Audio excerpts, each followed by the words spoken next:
Hi everyone, my name is Julia Hardy, and today I'm going to be talking about why ASL or American Sign Language should be considered a foreign language.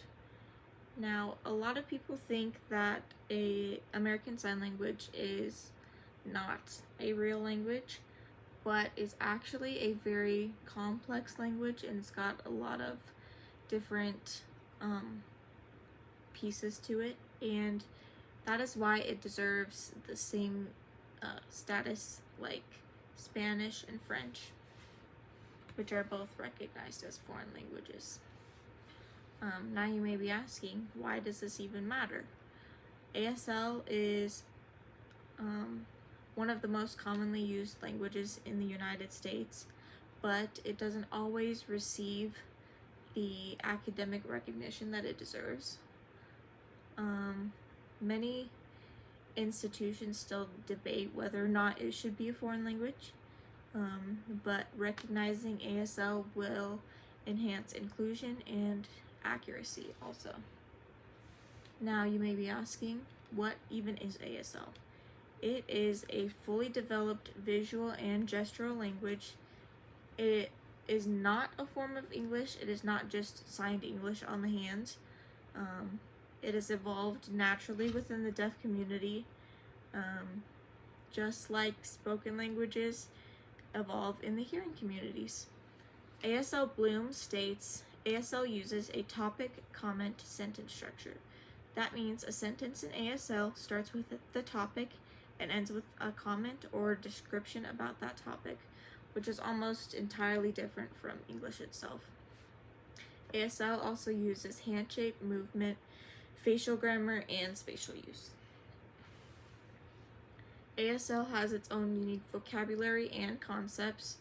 There are thousands of signs in ASL, with no English equivalent. There's a lot of meaning that is put behind in layered visual ways. ASL is recognized as a natural language, and linguists classify it as a human language. It meets all the criteria that a language needs to have, which is phonology, morphology, syntax, semantics. Those just to name a few. Starting with phonetics and phonology, there are the 5 parameters. There's hand shape, movement, location,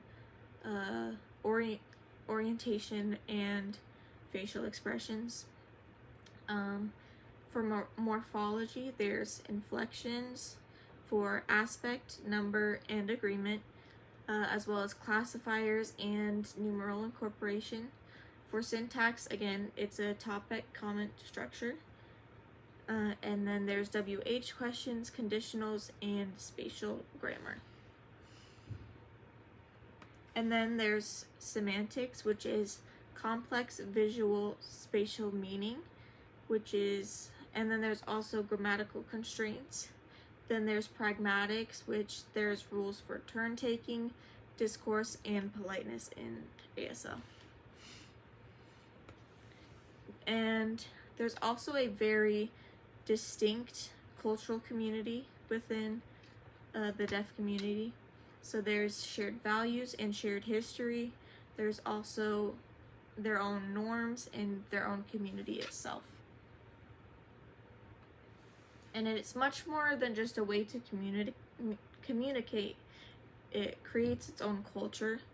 According to a Maryland.gov website on deaf culture, one of the most dominant cultural patterns in the deaf culture is collectivism. Deaf people consider themselves members of a group that includes all deaf people. They perceive themselves as a close-knit and interconnected group, which is almost the exact opposite as how Americans view themselves, or the hearing culture. Hearing people kind of view themselves as one person, an individual, kind of like individualism, where deaf people view themselves as collectivism. They're always looking out for each other, shared experiences, stuff like that. And what a foreign language really is, kind of what it needs to have a foreign language. Foreign refers to linguistic and cultural difference, not necessarily geography or where the language was created. But actually, ASL is derived from French Sign Language. So ASL culture, once again, is very different from mainstream hearing culture, and it's also kind of similar to how Hawaiian and Navajo are recognized as foreign languages. There are also a lot of educational advantages to recognizing ASL. It strengthens visual and spatial reasoning. It also enhances memory and nonverbal communication, which is very good for those who have special needs or intellectual disabilities. It also opens a lot of doors to have more professional careers, which is interpreting, obviously, between a hearing person and a deaf person. And also, if there are doctors, nurses, healthcare workers who have taken a sign language class, it would be a wonderful thing for the deaf client, because then they would have direct communication with a doctor. Obviously, it wouldn't be perfect, but it would be nice to have direct communication and not have to have the gap of an interpreter. There's also a growing student interest and also a rising trend nationwide for people who want to take sign language classes. It is one of the most requested language electives, and students also like the visual learning style. Many states already recognize ASL for a foreign language credit, and national organizations are advocating for sign language inclusion. So Nevada has an opportunity to kind of join the rest of the states and make it a better place for the deaf people that are already here to kind of have a better way of life for them. I've had many deaf people tell me that they would love if more people knew sign language, like if they were out at restaurants, and even if it was just basic sign, just so they had an easier time ordering, at a restaurant or something like that.